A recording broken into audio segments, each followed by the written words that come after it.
Hello, Davao! Kain tayo ngayon sa Tola. Masarap daw dito, sabi nila. Na-feature siya sa Tatler Best Philippines. Tola. Umorder na tayo ng chicken barbecue, chicken inasal, kansi daw, masarap daw yun, and lechon baka. USB. Maliit pa pero Chicken. Harap pa. Wala pang sauce yun. Ito sa'yo? Ito sa'yo? Ang sarap kapag may suka. Ito yung kansi. Puso na sa akin. Kansi, puso ng sabi. Tapos sabaw. Ate, lechon daw. Sarap. halo siya ng balbakwa. Parang sinigang at saka balbakwa. Bistek.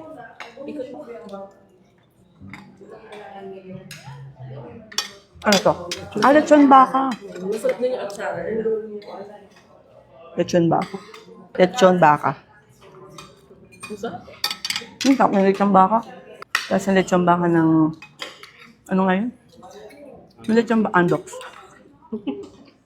Lechon baka ng andox, pero mas marami siyang laman. Ba't eh? Galing siya sa meeting. Ang sarap. Yung atsara. Gusto niya kanya na. Okay. Parang nabusog kami dito sa Tola, kaya maglalakad-lakad muna kami. Yan. Ang ganda ng ambience dito, no? Tingnan nyo naman mga beshi. Tapos hindi ganun kamahal yung mga food. Ayan. Ganda siya. Maganda yung lugar. Very social. Very social siya mga beshi. Pero hindi ganun kamahal yung food. Nakamagkano lang tayo? 3K for 4 adults and 1 kid. Maganda yung lugar. Tapos may natira pa nga sa food namin, napadami yung order namin. Ayun. May dessert na rin yun. May kasamang dessert yun and drinks. Masarap. Yan. Tola. Here's the hotel. Ayan siya mga besh. Check-in muna kami. Ito na lang dito. Ito. Thank you po. Yung binook namin is 1 family room for 1 night. Ang price niya ay 7,340 for 4 adults and 1 kid. With buffet breakfast na yun mga beshi. Ito yata yung kanilang buffet area for breakfast. Ayun. And this is, napapunta na kami sa room. Room tour. Wait lang. Guys. Ayan. Room tour tayo. Tingnan natin yung CR, mga beshi. This is the toilet. Ayan. Malaki siya. Kasi nga for family. Ayan. Kompleto na rin yan, mga beshi. Ayan. Complete. And all. And then, dito tayo sa kwarto. Oh, lawak ha. Ayan. Oh, laki. Ang laki ng room, mga beshi. Tignan nyo naman. Oh, family room. Ang ganda. Yan. Tignan mo naman. Yan. Sobrang laki. Pwede ka pa magtrabaho dito. Oh. Nagdala ng trabaho yung asawa ko. Kaya dyan siya magtatrabaho. Ang laki ng room. Ang ganda. Ayan.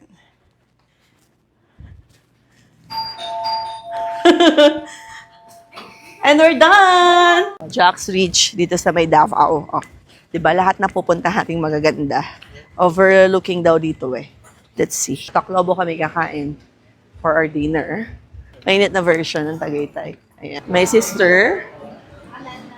Hello! Ayan. Welcome to Davao! Medyo mahangin naman. Hindi pala sobrang init. Let's go. No pork lahat, tsaka no seafood. Thank you! Ang ganda dito sa Davao kasi may choices ka talaga. Kung hindi ka kumakain ng pork and seafood, walang problema, tatanggalin nila.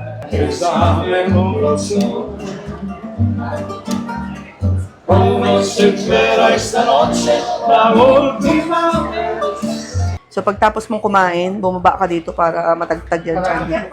Para pag akyat mo, gutom ka ulit. Ang ganda, oh. Ang ganda dito. Mahangin-hangin din naman siya mga beshi, hindi siya mainit. Kapag ganito na yung oras, 8:17 na ng gabi.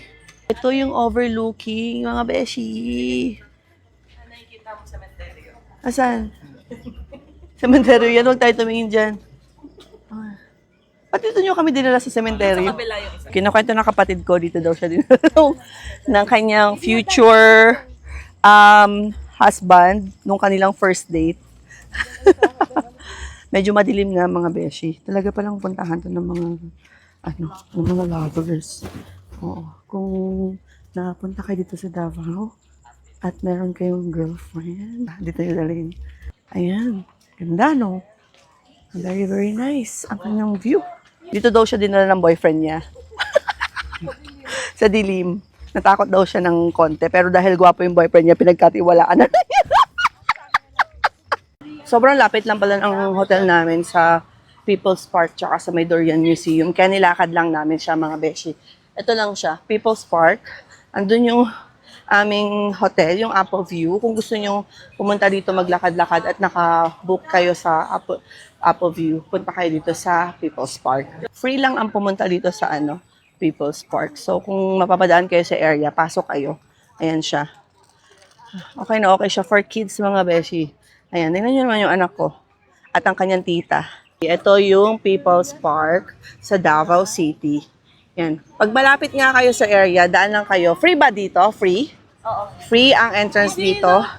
Ayan. Mapuno din. So, mahangin dito. Pag nagja-jogging kayo, mahangin dito. O, mainit din. Mahangin umaga. So, pagpasok mo ng People's Park, makikita mo na yung Dorian Museum andito. Yan, diretso ka lang. Kita mo, tingnan natin kung anong meron sa loob. Actually, hindi pa rin ako nakakatikim ng durian. Ayan siya. Ito yung Dorian Museum, mga beshi. Dito kami sa loob. So, kung gusto mo mag-video, be discreet, mga beshi. And ito yung loob niya, paakyat. Dito sa pinaka-4th floor, mga beshi, mga paintings na sabi nila bawal daw picturean dito. Ewan ko kung bakit, pero bawal daw mag-picture dito ng mga paintings or video ng mga paintings. Kaya respetuhin natin. So, bago kayo makabasok, meron registration dun sa harap. Libre naman siya. Tapos, kung may mga gamit kayo na bawal dito sa loob, pwede nyo naman i-deposit dun. Libre lang din, mga besh. So, wala kayong po problemahin dito. Kung libre dito sa Davao pala, saya tumira dito eh. Room tour tayo at Pearl Farm Beach Resort, Samal Island. Ito yung Samal Suite nila, mga beshi. Maximum of 4 adults lang ang pwede dito. Sobrang ganda ng view dito, mga beshi, dahil may balcony nga yan. Dito sa first floor ay may 2 bed. Pull out yan, mga beshi. Meron na rin toilet and bath dito sa baba. Kompleto na rin, merong conditioner, shampoo at body wash. At sobrang bango ng mga yan, mga beshi. May complimentary water at coffee na rin, mga beshi. Hindi ko in-expect yung ganda ng kwarto, mga beshi, kasi sobrang tagal na ng Pearl Farm. Akala ko medyo luma na siya, pero hindi mga beshi, sobrang ganda niya. Ganda ng room, hindi mukhang luma at ang ganda ng view, mga beshi. King size na nga yung bed dito sa taas, mga beshi, at may sarili siyang CR. At may complimentary mangoes na nga dyan, mga beshi, sobrang tamis, ang sarap. Halos hindi nga namin natambayan yung room kasi madalas kaming nasa labas kasi naman ang daming pwede mong gawin dito. May malaking cabinet nga dyan, kung marami kang gamit, lagay mo dyan sa loob. At dito na tayo sa CR, mga beshi. May bathtub na nga, shampoo, conditioner, and body wash. At meron pa yung pa-lotion dyan sa gilid. Ang nagastos nga namin, mga beshi, for 4 adults and 1 kid ay 55,900 pesos. For 1 night at may kasama na nga yung full on-board meals. We're going to eat.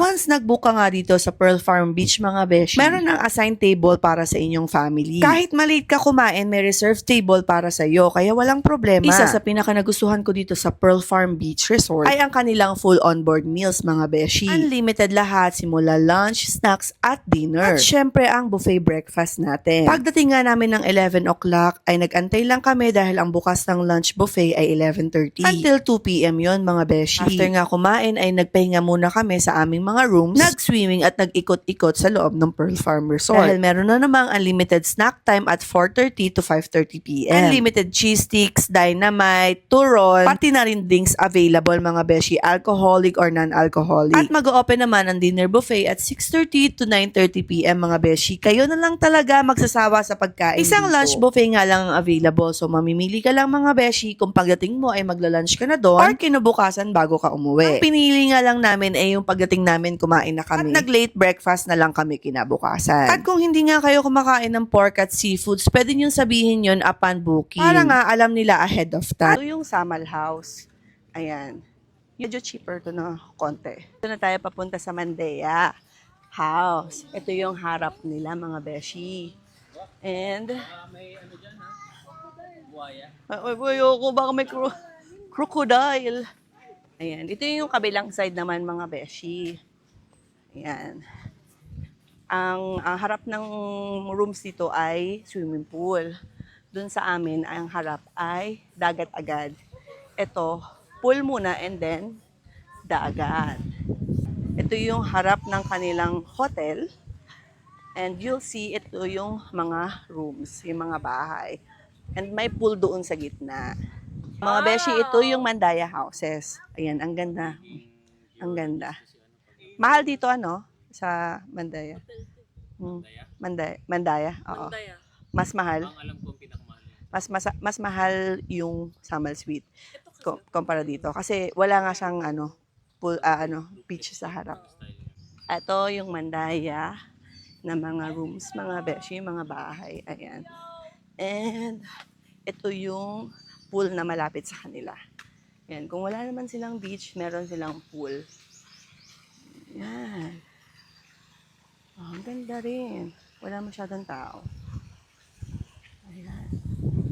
Very nice. So nice. Pal 6 po. Sakay na. Thank you, sir. Dito. Dito, Icy. Saka. Ay, sige.